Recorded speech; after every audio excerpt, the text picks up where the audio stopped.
which apartments are better not to buy? It is always very difficult to sell the first floor.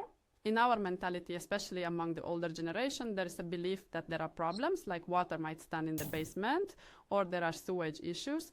And even if the residential complex has, for example, its own little courtyard, selling apartments on the first floor is generally really difficult. So I do not recommend getting into this at all.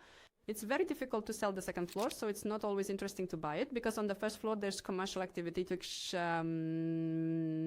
it could be a dance school or a supermarket that unloads 24/7, and accordingly there will be noise for the residents. And many people who are already savvy understand that it's not a very great option for purchase. And the classic genre is the top floors, although now developers build monoliths so that the roof doesn't leak. It's still in our mentality, but many people from panel houses understand that if you're on the top floor, you'll get flooded in spring and autumn. And now we also have an apartment inspection, and the client says, "Don, I'm on the top floor." We say, "You still have 80 centimeters there."